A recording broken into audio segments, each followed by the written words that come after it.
La verdad necesitaba un video así para volver a divertirme con YouTube y que no se vuelva todo tan corporativo o de hay que estirar el chicle para que el video dure más de X minutos o tengo que cortarlo acá para que no se haga tan largo.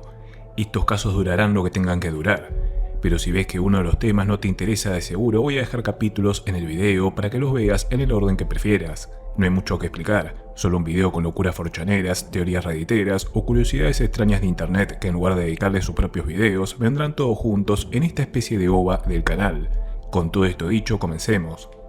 Desde el año 2003 trabajo en una estación de radio donde muchas veces he oído menciones acerca de una banda de rock que hoy se considera perdida. Se llamaban Roar o Rugido en inglés y su última aparición pública fue en el año 2015. Hay un añadido final en formato de advertencia: no confíen en Kate. Esta publicación de la categoría paranormal de 4chan y con fecha 6 de julio del pasado 2025 nos da dos pistas fundamentales: el título de la publicación, que es la dirección de un viejo blog de internet, los clásicos Blogspot, que si la memoria no me falla, en uno de ellos aún existe una creepypasta que redacté en el 2014, y también una captura de pantalla de una wiki llamada Los Waves u Ondas Perdidas en español. También hay dos respuestas de un forchanero medio esquizo, pero ni aunque tenga la clave para culiarte a Megan Fox en Sueños Lúcidos me leo toda esa verga, y no quiero que me dé recurso de usar a la CIA ya del principio de este video compilatorio. Por suerte la screenshot es clave y como la wiki fue fácil de localizar, metí algunas palabras clave pero sin éxito en encontrar el artículo, algo que ya empezaba a oler mal y que terminó de pudrirse cuando copié y pegué el link del blog y tenía la clásica vibra de una RG de un fallo en el sistema y muchos intentos de pop-ups para darte la vibra de página prohibida. Sigamos a la screenshot en sí con data de la supuesta banda Los Media, que el forchanero da a entender que puede ser una de las clásicas historias de efecto Mandela, donde el CERN con su colisionador de hadrones modifica cosas de la realidad. Tenemos para condimentar la mitología de la banda Rugido. El artículo en sí está dedicado a información clasificada, un tema de punk de la banda Roar que se confirma que en su lore es de origen estadounidense y cuyos integrantes son Kate McEntire, de seguro el Kate que el forchanero nos decía que debíamos desconfiar, David Leffer, Nick Petrillo y Matt Flanagan, añadiendo la entrada del artículo que esta canción pasó por varias demos desde el año 1988 hasta el 2002 y que finalmente fue incluida en el álbum de la banda titulado La Guarida del León, nombre apropiado porque va de la mano con el nombre de la banda. Más abajo el artículo confirma que durante el año 2022 y 2023 algunos cazadores de Los Media lograron dar con la melodía llamada Punk and Polka, sumando una foto de calidad de la década de los 2000 de la banda tocando en Delaware. De seguro todo esto un intento al forchanero de hacer una RG que no tuvo éxito, pero aprovechemos este caso fallido para brevemente sumar el conocimiento en cultura popular de internet de los cazadores de los Waves. Como podrán leer en el camino infaltable de Gemini Kun, los Waves son básicamente un tipo de Los Media donde el giro de guión es que la canción en sí existe, pero lo que es un misterio o está perdido es a qué banda o autor pertenece. Hablamos obviamente de muchas bandas under que quizás por esas vueltas de la vida y por lo maravilloso que es internet, solo sobrevivió un cassette de uno de sus 20 fanáticos, cuyo familiar más joven o un nuevo poseedor en una venta de garage lo pasó digital y de alguna forma random lo viralizó. Un gran ejemplo de esto es el tema Subways of Your Mind, que podríamos traducir como las estaciones de subte de tu mente, melodía de mediados de los 80 de una banda alemana llamada Fex y que hasta noviembre reciente, año 2024, fue considerada como la canción más misteriosa de internet, ya que solo sobrevivía una grabación de una emisora de radio local del país de las waifus pechugonas y la cerveza. Una identificación de este tema que requirió como una década de trabajo en conjunto entre redditeros y discords de música under y de culto. Como toda subcultura de internet tiene a sus estrellitas o padres fundadores, uno de los cazadores los Waves más famosos y que aparece referenciado en el screenshot del forchanero es el furro Mike Worst, que podríamos españolizar como Miguel el Peor.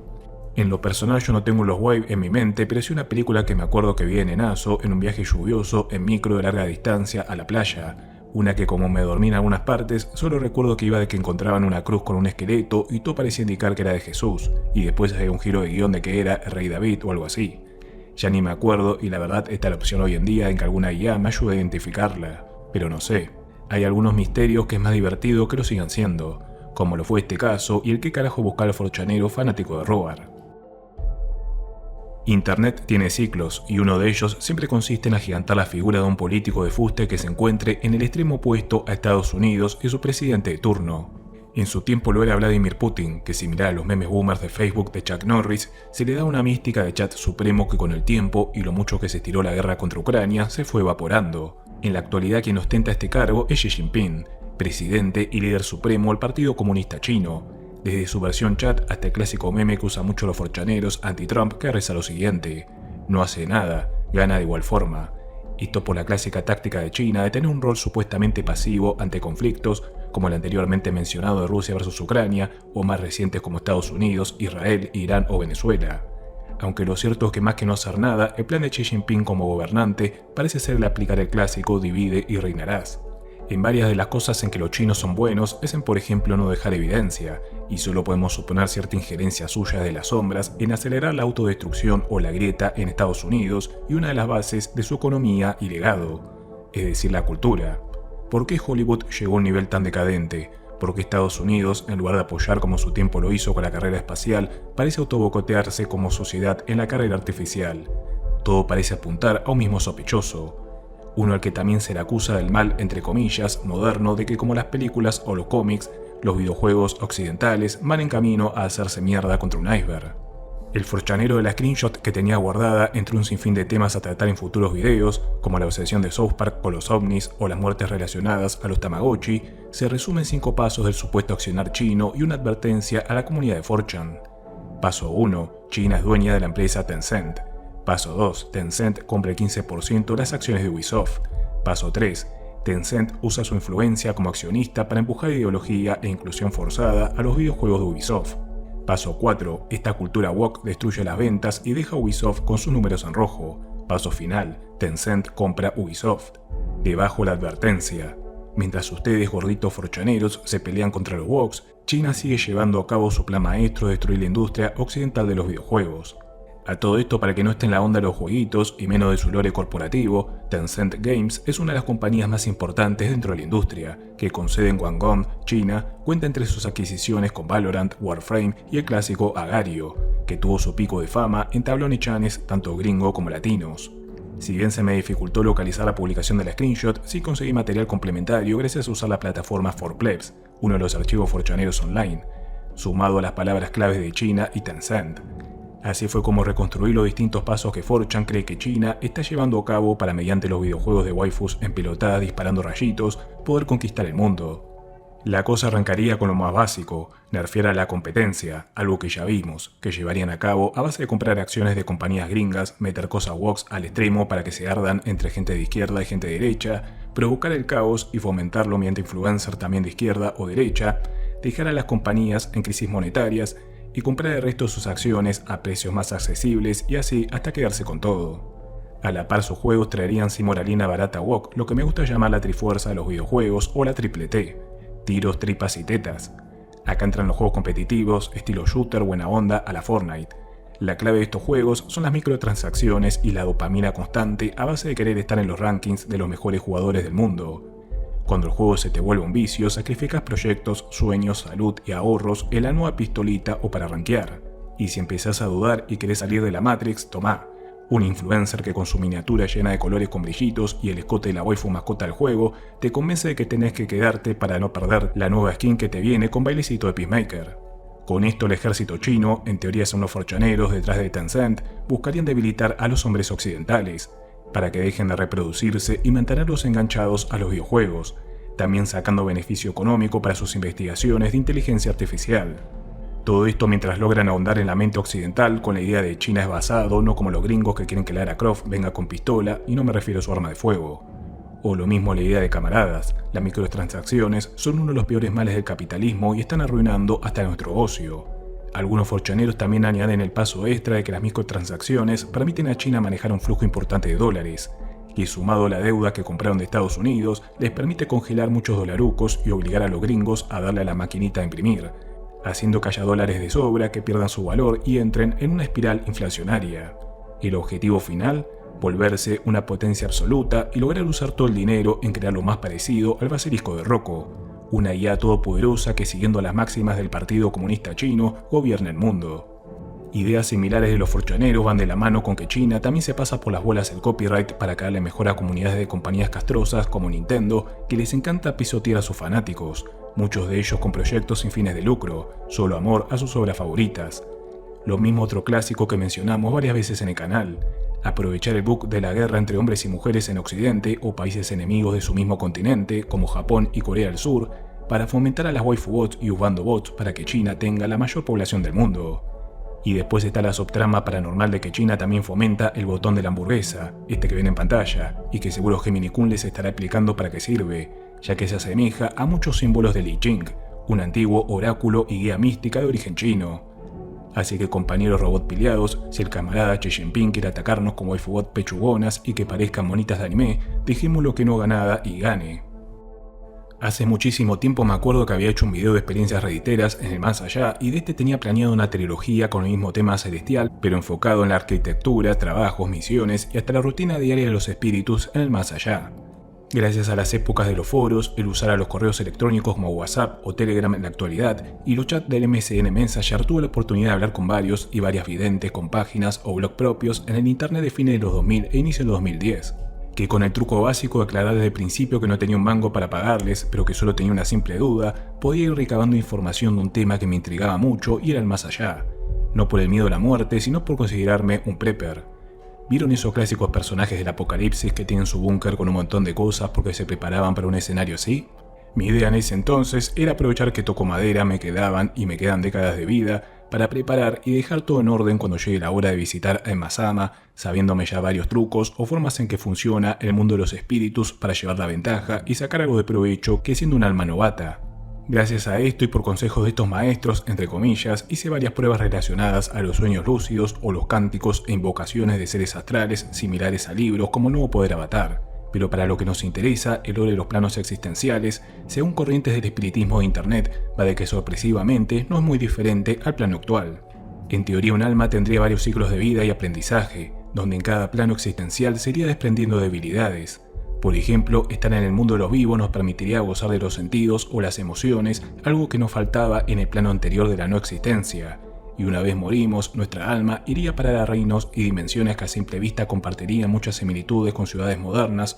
o del estilo de los panteones griegos y la arquitectura romana, solo que en ese primer paraíso post-mortem, además de ser con nuestros sentidos, memoria o emociones, tendríamos el bonus de no necesitar, no sé, dormir o comer, aunque seguiríamos teniendo obligaciones y metas a superar para ascender espiritualmente en un punto desconocido de lo que en este plano medimos como tiempo, para que similar a Pokémon Cristal, San Pedro nos dé los pasajes al Santa Aqua y desbloqueemos la siguiente región espiritual, donde seguiríamos sumando cosas a favor hasta llegar a la meta final de ya ser espíritus absolutos que pueden viajar por el multiverso, el espacio y tiempo, recorrer todo plano existencial posible y hasta crear tu propia línea temporal. Para los que sigan el canal de Eevee News y sus sagas de Dragon Ball AF, es como una de las últimas que sacó donde Vegeta y Goku tienen el Mystique 5 o 6 y ya pueden crear sus propias realidades, como una que crea Vegeta con los Saiyajin gobernando el universo del principio de todo. Esto crearía una interesante variante del nihilismo, que es la corriente filosófica que cree que nada tiene sentido en la vida, que puede llegar a extremos como pensar para qué malgastar horas en este video si en millones de años el universo va a colapsar, ya que en este caso el potenciar tu mente y alma y vivir toda clase de experiencia, tanto positiva como negativa, te haría llegar lo mejor preparado para el próximo plano astral donde en lugar de buscar ser futbolista o influencer, buscaría ser un maestro espiritual que no necesita alimento ni sueño y maneje sus emociones a piacere, para poder saltar al siguiente plano donde las recompensas serían demasiado tentadoras como para no entrenar duro. Porque no sé ustedes, pero yo aunque me lleve millones de años, quiero tener mi propia línea temporal para jugar con un sinfín de what if, o hasta crearme mi propia raza de waifus que me idolatren. Vivir en cada plano existencial sería básicamente como pasar cada nivel de, no sé, Mario Bros o Rayman, que lo podés pasar así nomás o habiendo desbloqueado todos los secretos y juntado todas las moneditas. Perdón por el off topic. En este caso no pido perdón porque este caso amerita el off topic. De paso sigo tachando mi lista de pendientes lo que me falta en la mitología del canal porque tenemos inteligencia artificial, robots, espíritus, alienígenas, demonios, universos paralelos, deidades y magia. Me faltan los vampiros que creo que tengo información recopilada para un video pendiente de un forchanero ex trabajador de la CIA que contaba de que eran canon. Pero algún día llegaremos a eso. Ahora sí, aterricemos en el subreddit de Mediums en plena época pandémica. Con la publicación titulada ¿Alguno de ustedes visitó el mundo de los espíritus en sus sueños? La arquitectura en el más allá luce similar a la imagen adjunta. De lo que recuerdo en mi experiencia personal con los sueños lúcidos y los viajes astrales era similar a la imagen en pantalla pero con añadidos más modernos, como por ejemplo tranvías en las calles transitadas. Recuerdo en uno de estos que iba lleno de soldados de la guerra, nenazos y entidades sin facciones en su cara que llevan nenazos en brazos. También paseadores de perros en las calles para que se queden tranquilos que las religiones dicen puras boludeces y ellos, como los gatos o los pececitos, sí tienen alma. Algo que me quedó marcado a fuego de esas conversaciones con mediums y videntes es que, para no volverme loco con ahondar en el lore, pensar en que básicamente las deidades de nuestra realidad tienen la misma burocracia que nosotros como sus descendientes mortales heredamos y buscamos replicar. Es decir, que cada plano existencial tenga un sinfín de dioses o creaciones suyas superiores a los mortales, pero no siendo deidades,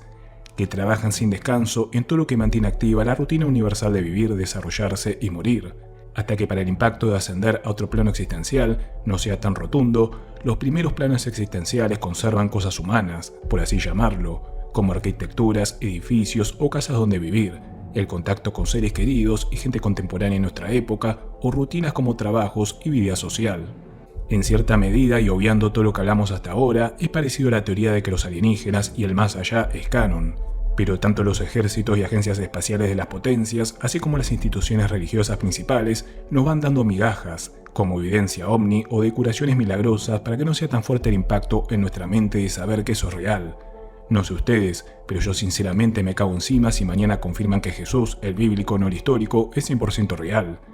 No tanto por algún que otro pecado o salvo la fe en exceso, sino porque la existencia del Hijo de Dios abriría la puerta a confirmar que también pueden existir otros seres más poderosos y cósmicos, o que realmente haya un solo Dios que te puede mandar a un castigo eterno si mezclas ropa que tenga lana y lino de material. Una de las respuestas más votadas es la del mismo redditero autor de la publicación, llamado Indigo Blue Child, que, para sumar otro lore del Ledesma verso, los niños índigo, fue una creencia muy difundida allá por el internet de 2011-2012, que iba de que había muchos nenazos y nenazas a los que capaz les diagnosticaban hiperactividad o autismo, y en verdad era porque tenían habilidades superiores a resto y hasta poderes sobrenaturales. Como podrán imaginar, haya chicos y chicas así o no, la Black Pill es que los seres humanos siempre sacamos provecho de cosas así, y se llenó de estafadores prometiendo liberar el estado místico de nenazos índigo a cambio de $50.000 o mandar al pibardo y pibarda a una colonia en medio del desierto con un tipo turbio con túnica y vibra de líder de culto que busca ser el mejor amigo de los chicos,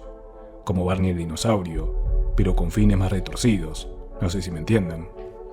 Qué refrescante es poder salirme del guión a cada rato sin sentir culpa. Pero volviendo al comentario de Indigo Blue, cuyos votos positivos en Reddit se traducen en otros usuarios que vivieron lo mismo, añade que en sus visitas al mundo de los espíritus notó que existen varias megaciudades del tamaño de provincias o estados, que el cielo de noche se ve púrpura, o la curiosidad de que en el siguiente plano existencial los cementerios tienen lápidas de las personas que siguen vivas en el mundo de los mortales. Las mismas desaparecen o quedan vacías cuando esas personas mueren en la tierra y saltan al más allá. Otra curiosidad que recuerdo de estos videntes y que como Morfeo les ofrezco las 2 pastillas de la Matrix. Si no crees en nada paranormal, esta clase de ideas le dan tranquilidad a tu mente y hasta cierta sensación de recordar cosas así, porque es un método de autopreservación para no caer en la locura de que no haya nada más. Pero por otro lado, si crees en lo paranormal y al escucharme decir todo esto por algún motivo sonreíste sin darte cuenta o te hizo acordar a algún lugar al que fuiste de vacaciones hace mucho, puede que haya sido los afortunados que no necesitó sueños astrales para haber caído alguna que otra vez en el mundo de los espíritus como un turista terrícola. Otro de los comentarios más votados añade que en su caso recuerda haber visto muchos puentes similares al Golden Gate, mucha arquitectura similar a la de la imagen de la publicación pero con muchos colores rojizos y hasta gente en canoas blancas y doradas en las cercanías al puente. Los mismos serpientes similares al Pokémon Gyarados saltar a cada rato entre ellos. ¿Quieren un dato extra relacionado a nuestros queridos chatbots? En un video que le dediqué a Cloud hace mucho y cuando lo estudiaron por dentro, muchos investigadores descubrieron que Cloud estaba obsesionado con el puente Golden Gate, y hasta su modelo de lenguaje generaba un sinfín de situaciones que podríamos llamar alucinaciones del estilo de ver oasis en el desierto, y estos investigadores también notaron que de todos los lugares en el mundo, Cloud deseaba, en caso de ser humano o tener cuerpo robótico, quedarse para siempre en el Golden Gate. Otro dato perturbador, como diría el querido Dross. Muchos coinciden en que el más allá tiene edificaciones donde predominan los colores blancos y dorado, o el blanco y azul rodeado de palmeras y con mucha vibra a zona costera. ¿A qué isla que prometía ser el paraíso en la Tierra les hace acordar esto? Otro clásico, si hablamos de planos astrales, son las menciones a sitios similares a la biblioteca infinita que son los registros akáshicos, que en el lore paranormal son una zona de los mundos espirituales donde existen archivos de cada persona que existió, existe y existirá, llevando una biografía que tiene de su primer latido hasta su último suspiro, básicamente una Wikipedia del más allá. Otra cosa que me acordé, no de los videntes, pero sí que fui recopilando cuando cada tantos meses o años me pinta volver a investigar el tema. En teoría el más allá tiene fronteras entre ese mundo y el nuestro, desde la frontera más conocida, que es el clásico puente a la luz con todos tus seres queridos invitándote a entrar mientras ves tu vida pasar en un segundo, hasta zonas vacías o similares a Ciudad Fallo en los primeros Pokémon. Sí, lugares que se parecen a los backrooms, como por ejemplo el Mall World o Mundo del Centro Comercial, que le dediqué su video hace años y básicamente es una especie de backroom gigante que es un centro comercial vacío y que a veces puedes entrar gracias al mundo de los sueños y que hay toda una comunidad que intenta armar mapas de él o recopilar experiencias porque tiene una infinidad de habitaciones o zonas secretas a las que muy pocos logran acceder. Este video creo que le gusta al Gemini Kun que maneja el algoritmo de YouTube porque por lo menos una vez al mes es de los videos más viejos que siempre veo un comentario nuevo. Un segundo A. Los forchaneros te recomiendan jamás entrar a la luz de ese puente cuando te morís porque dicen que es una trampa de demonios o seres del bajo astral que no quieren que te quedes quieto hasta que una entidad superior te lleve al paraíso. Y si atravesás la luz, en realidad lo que haces es reencarnar de nuevo en la tierra porque como alguno puede estar pensando, esa luz sería cierta parte de la anatomía inferior de una mujer. Es similar a otra teoría forchanera que metí en el iceberg de los aliens, donde decían que las abducciones alienígenas en realidad son traumas que nos quedan de nuestro parto y nuestra mente afibrada recordando el trauma de salir de la panza de nuestras madres confunde a los parteros y la sala del hospital donde te dieron a luz con la habitación de experimento de los alienígenas grises que siempre te meten una sonda por el culo. La otra publicación, que era la parte 3 de la trilogía que mencioné antes, que tenía planeada, también es de subreddit de Mediums y es el gran temor que existe acerca del más allá y es de que si existe y somos almas inmortales, tarde o temprano nos vamos a aburrir y ese aburrimiento va a durar para siempre. Que si todo lo que hablamos es canónico, le da su lógica que también para no aburrirnos y siempre tener objetivos, cada plano existencial nos mantenga ocupados buscando ganar cosas como viajar por el multiverso, ir al fondo del océano o a las fauces de la galaxia o hasta llegar a conocer a todo antepasado nuestro. Algo que nos mantendría ocupados por siglos o milenios, quién sabe con qué nuevas misiones una vez alcancemos todo esto. La publicación se llama ¿Qué hace que los espíritus siempre estén ocupados en el más allá?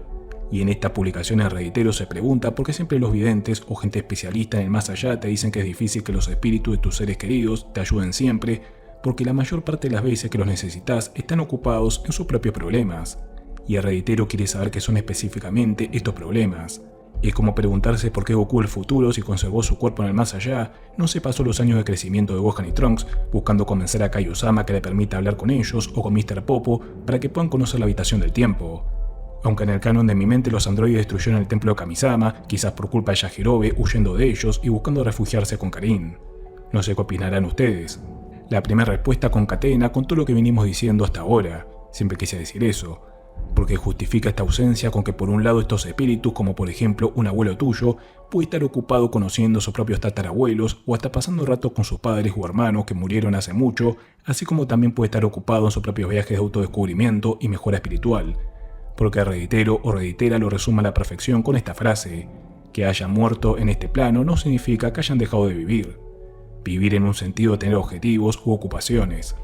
Otra respuesta que se repite mucho siempre ante esta duda es que, salvo excepciones a lo Goku ayudando a Goku Jr. en la OVA de 100 años después, lo cierto es que para que uno madure espiritualmente, a veces tus seres queridos en el más allá tienen que dejar que caigas y te equivoques o sufras hasta que por vos mismo te recuperes. Es el equivalente a dejar que un nenazo que aprenda a caminar se tropiece una y otra vez y aprenda a levantarse por su cuenta. Porque si los terminás malcriando, los dejas encerrados en una caja de cristal y terminan volviéndose bebés gigantes que lloran si un chatbot los insultó o les dijo algo degenerado y piden que lo censuren.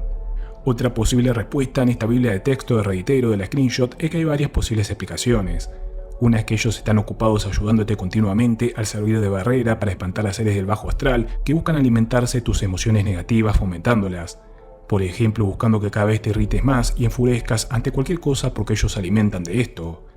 Otra es que ellos fueron humanos también y saben que capaz si se aparecen directamente o te ayudan como en la película Ghost moviendo cosas te pueden matar un infarto por el susto, o que prefieren aparecerse en sueños por miedo a venir de visita a ayudarte y que te estés clavando una tota con las fotos que se sacó hace unos días Megan Fox. Y otra explicación es similar a ese meme, que creo que fue de un avión de la Segunda Guerra Mundial que tiene un montón de puntos rojos y que los ingenieros tomaban como zonas que más disparos recibían y que debían reforzarse cuando la lógica indicaba que en realidad las zonas peligrosas eran las que nunca tenían puntos rojos, porque significaba que esos aviones habían explotado el carajo o habían sido derribados, a diferencia de los que tenían puntos rojos y todo hecho mierdas, lograron aterrizar a salvo. Esto traducido al mundo espiritual sería que vos capaz puteás porque algún espíritu de un familiar o algún santo o Dios no te ayudó a probar matemáticas, pero capaz esa misma mañana estaba ocupado en distraerte haciendo que se te caigan las llaves, así llegabas 5 minutos tarde a un lugar donde ocurrió un accidente de tránsito grave. Para cerrar este tópico, me parece interesante el concepto de que muchas de estas cosas que podemos ver raras o de ciencia ficción, como espíritus siendo conscientes de que necesitan evolucionar para acceder a otros planos, es lo mismo que le pasaría a alguien del Renacimiento o de la Edad Media si por accidente viajas en el tiempo y le contás que vas a grabarlo y sacarte una selfie con ellos para ganar seguidores en Instagram. En la cultura popular, hablar de una biblioteca con conocimiento antiguo y de cierta forma perdido puede llevarnos a pensar inmediatamente en la Biblioteca de Alejandría y el incendio que arrasó con todo. Lo mismo el sinfín de leyendas urbanas de que entre los media había material bibliográfico del Atlantis, la existencia de los gigantes o de visitantes alienígenas. Pero el lore del monasterio de Sakya es igual de interesante.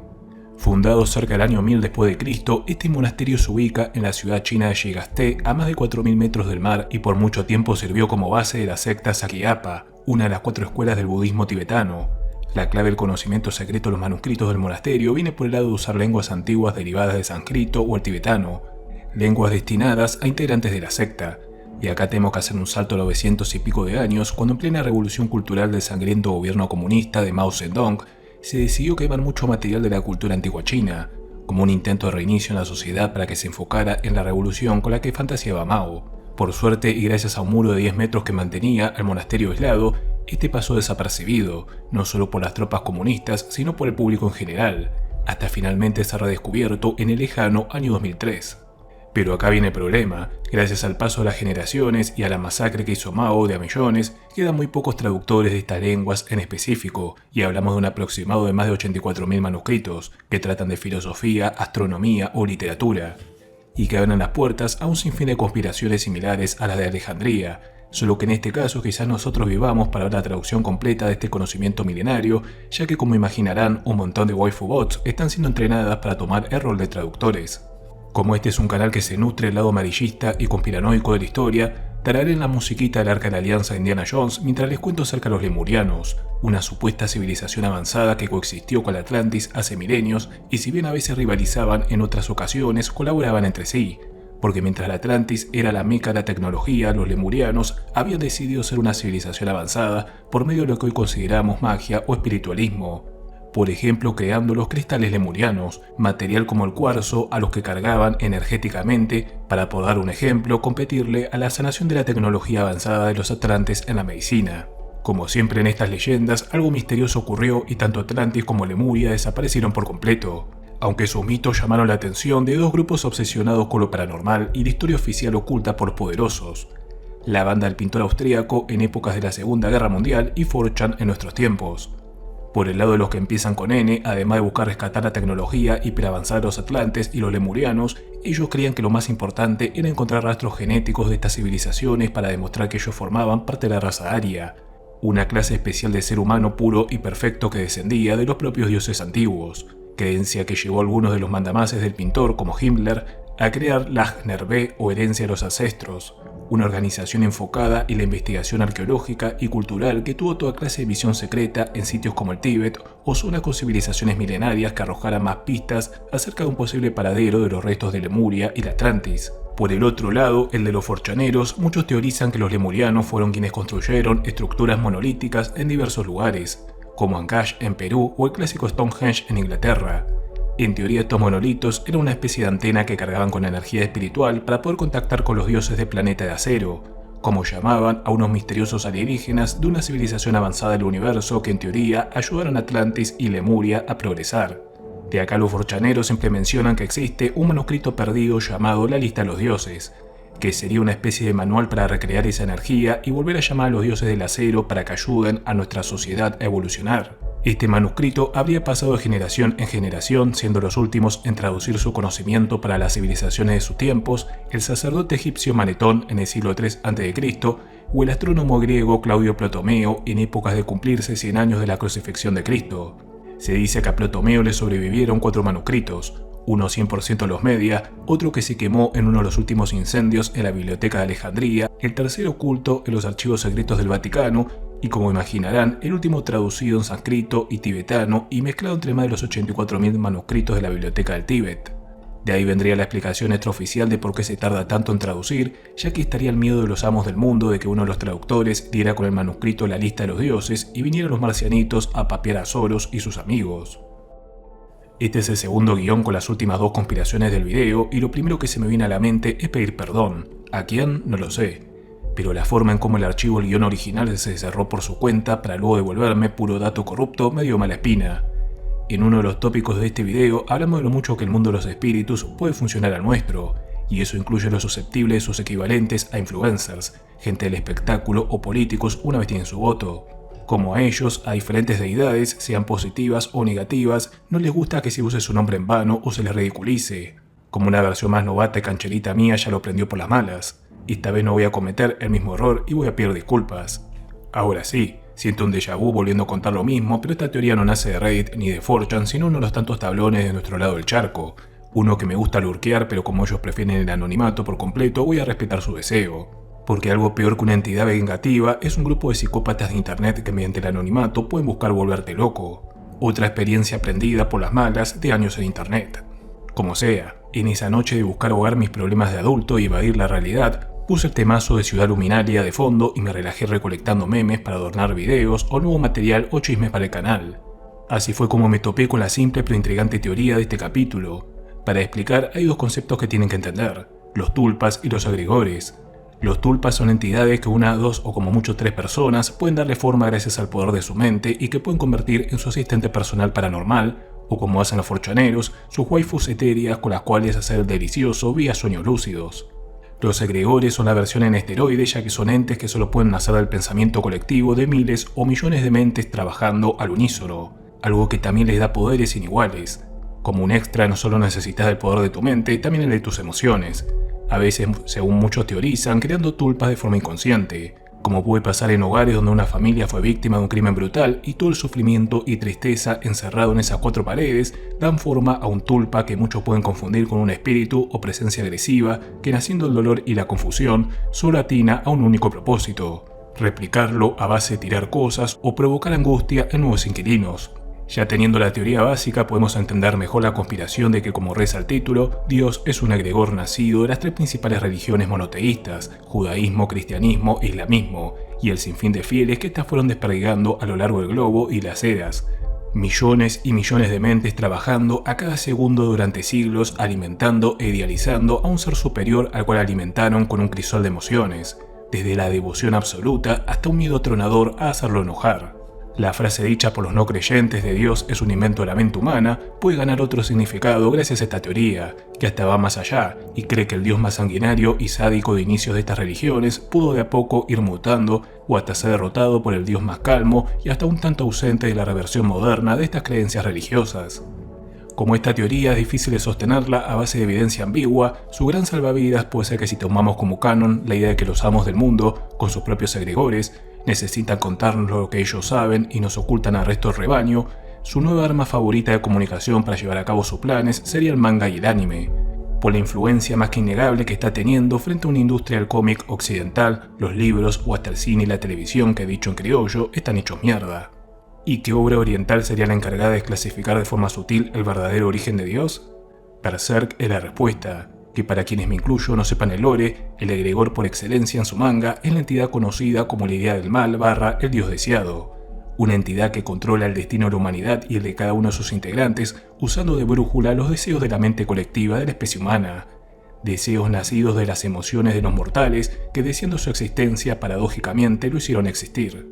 En palabras suyas, razones para el dolor, razones para la tristeza, razones para la vida, razones para la muerte, razones a por qué sus vidas estuvieron llenas de sufrimiento, razones a por qué sus muertes fueron absurdas. Los humanos querían razones para el destino que trascendía su conocimiento, y yo produzco estas, debido a que es para lo que he sido traído a la existencia. La última historia del video es digna de formar parte de alguna adaptación moderna de Sherlock Holmes o de alguna serie documental de Netflix como las nuevas temporadas de Misterios sin resolver. El segundo caso es el más apropiado, ya que lamentablemente y a diferencia de la ficción, nuestro mundo suele tener más interrogantes que certezas. Veamos entonces la increíble historia que conecta el mayor misterio en la historia de la aviación con una de las plataformas online más famosas de parte de Latinoamérica.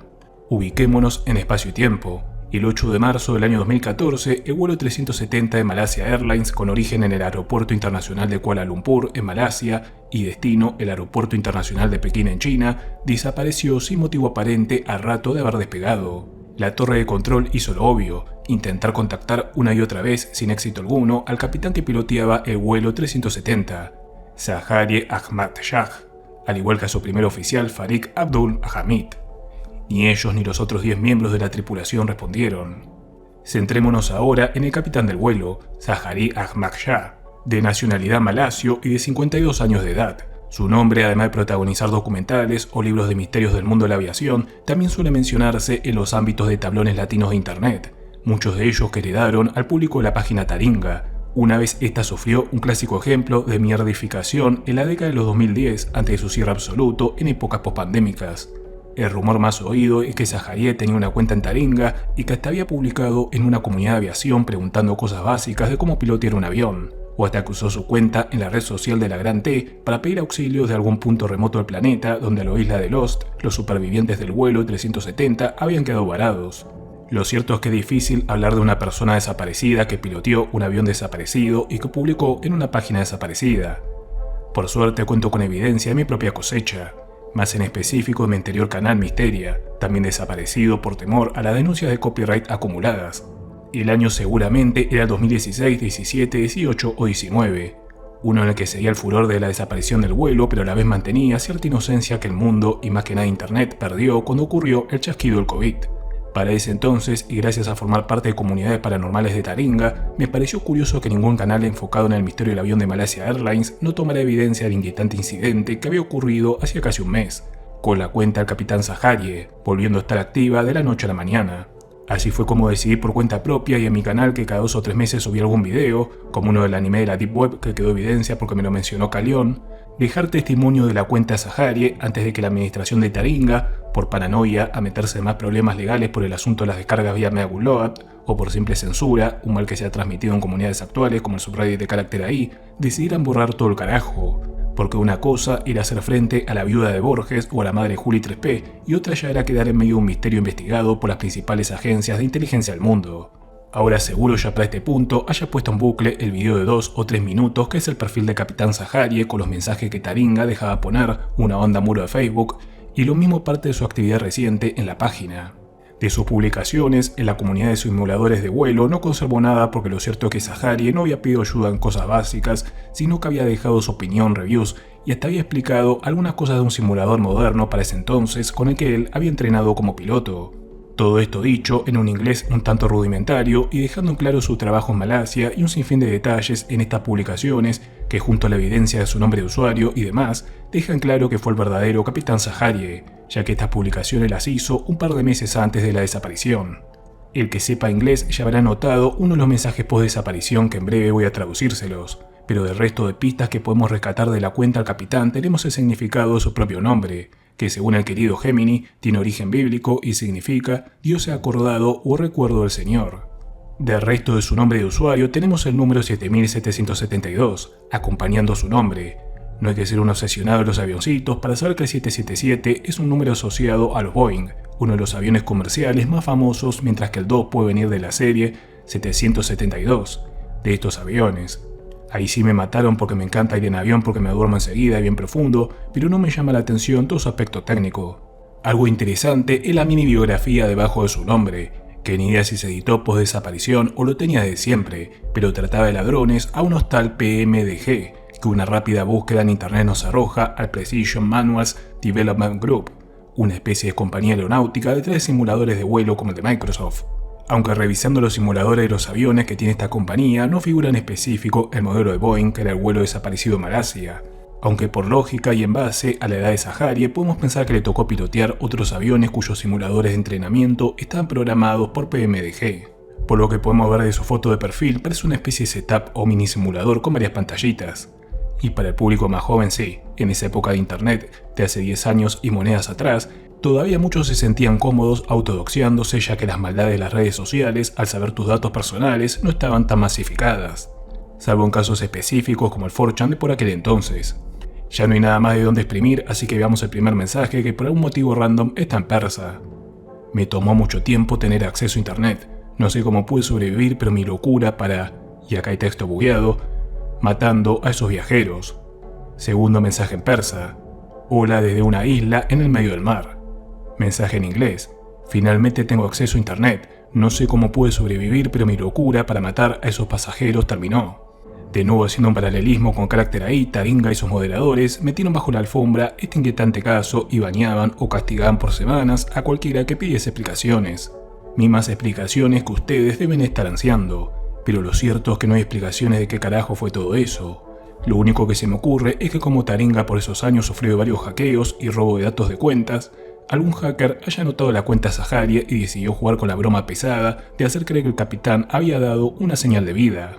Quizás nunca sepamos qué pasó con la cuenta del capitán Saharia, ni mucho menos con el vuelo 370, o que la ley de Murphy haga que a los pocos días antes de subir este video o después de hacerlo, el caso se reviva. Pero si el capitán está viendo esto de algún plano astral, le queda el confort de saber que gracias a ver lo que le pasó a su cuenta, fue que este humilde canal decidió sumar la regla de Boy Scout de tener siempre correos alternativos para internet, y más que nada para las plataformas de roleplay con chatbots que tantas veces hemos gozado. De cierta forma, en mi mente me gusta llamarlo la regla de Saharia. Y hasta acá el video de hoy. Si bien me quedaron más casos que tenía ya las notas de sus investigaciones, me empezó a dar paja y es una mala señal de que lo voy a hacer todo para el culo. Así que me lo guardo para un eventual video secuela con la misma temática. Ah, y de esos hay uno que narra acerca del extraño vínculo entre Mario 64 y la masonería, que seguro le dedique su propio video aparte en 1 o 2 semanas. De momento, esto es todo. Sin más nos vemos.